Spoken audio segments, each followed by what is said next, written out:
I just feel like the average quality of certain music isn't the best. Like there's obviously really good artists, but I feel like the average person putting out music, the quality isn't that good.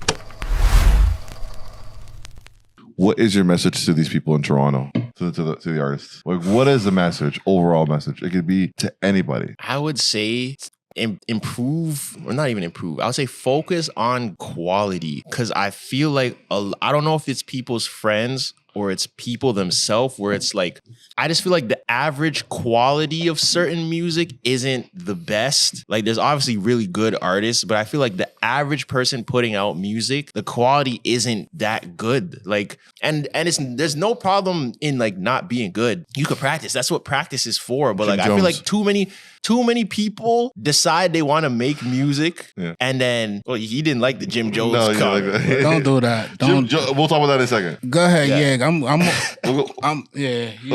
feel like too many people decide they want to make music, make a song, and put out that first song that they've ever made. Like that makes no sense. And then you're shooting a video for the first song you've ever made that's not good, and because your friends are your friends, now they're hyping the song. And it's like, I just feel like that's a bad representation, because, and it might be a bias to me, but I feel like I remember going to a place like, say, London. I feel like if you played me 10 different London rappers that were unknown, I'll say 10 unknown London rappers, maybe about 5 or 6 of them would have like a decent song. You'd be like, all right, cool. You know, I feel it. I get it. If you play me 10 unknown Toronto rappers, I think the number is probably lower than that. Because I feel like it's just the quality of music, the standard of music, I feel like the bar has dropped.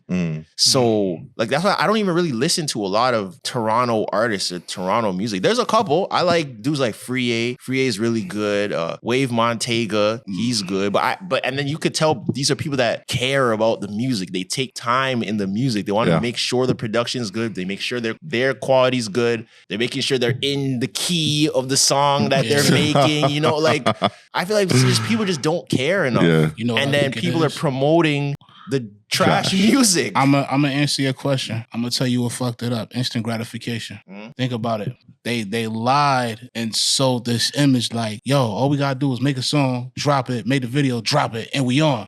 And people believe that shit. You get what I'm saying? Yeah. So I think that's kind of what. Yeah. It just I don't know. I'm just not jacking it. But you know what I preferred? You know the song that came out, the Dagger Rhythm Cipher, the dancehall, the Jamaican one. Like 10 years ago. No. There's a song that dropped recently called Dagger Rhythm Cipher. Okay. It's like 4 or 5 Toronto dudes. Oh yeah. It's a dancehall song, and like it went viral on TikTok. Like the song went viral. I could get behind that before I get behind like the average run of the mill Toronto rap music. Yeah. Because at least like the Toronto dance hall, it comes from somewhere. Like it's rooted in something, you know? Because it's probably your background. You're probably Caribbean. So it's like the little intangibles that make music good, you could see where it comes from. But some of these dudes that are just making music, it's like people are just throwing shit at a wall and seeing what sticks. And like it's not working because it's not rooted in anything. Yeah. You know?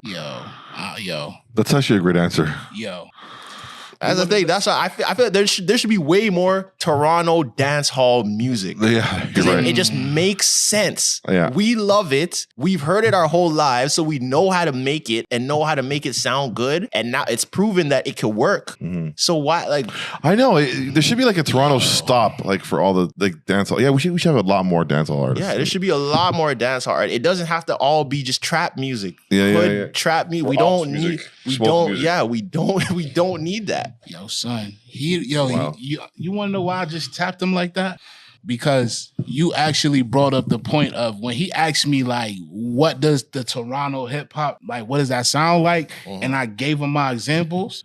Bro, what you just said kind of clarified what I was saying to him, and like it's part of the court. Like you get it, man. You get it. But that's the thing. When people ask about Toronto sound, I kind of had a opposite opinion to what most people said. I personally don't really think Toronto has a sound. Ooh. In terms of music, we have a sound production-wise. I would say we have a sound production-wise. But the reason why I can't necessarily say that I think Toronto has an artistic sound is because I think in order to have a sound, one, it needs to be easily identifiable in the music. Like, if you think of New York, if you're older, you think of boom bap beats. Right. If you're younger, you think of drill beats. Right. And you know exactly what that sounds like. Yeah. If you think of West Coast music, you think of the synth. Yeah. There's certain lowrider type bounce. vibey music. You know exactly what that sounds like. If you think of Houston, you think of the throwed, chopped and screwed. You know exactly what that sounds like. Yeah. If I told someone, make me a Toronto type beat, what would you make? I would make something that's along the lines of the shit that Kardi was doing. Like, and this is But insane. his was eclectic. It was everything. Nah, but I'm talking about like that Bacardi slang, that kind of that had Shout out that to Solitaire. Shout out to Solitaire. Shout out to Solitaire as well. You know what I'm saying? Like that had that Caribbean influence to it, because that was my thing. When I thought of Toronto hip hop, and this is going by not back then, but also like what my OGs was talking about, because back in New York, they was like, yo, we was hearing about it, and what we considered it was, yo, they added that patois, they added that Caribbean influence to that shit. You get what I'm saying?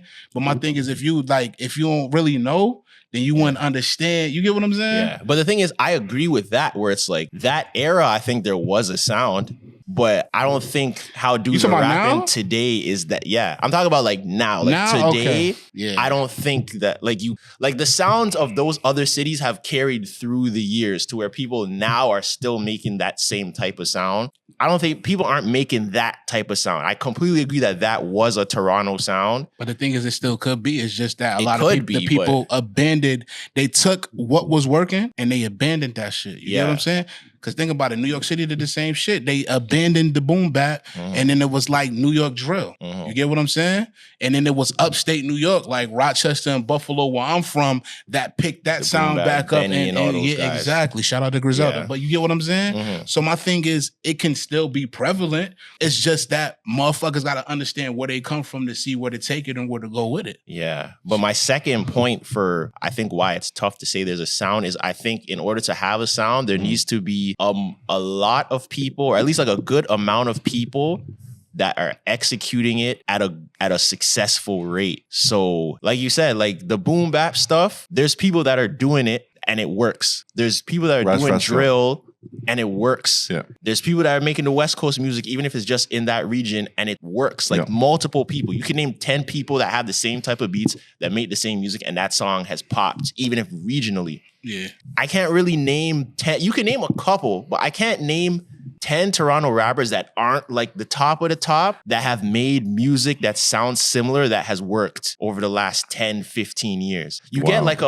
you get a track here and there, you get like a Griselda Blanco or like, you know, a certain, you get a 1-2, but I don't think there's a big enough pool of artists that are making a specific type of sound that works enough for me to say that this is our sound.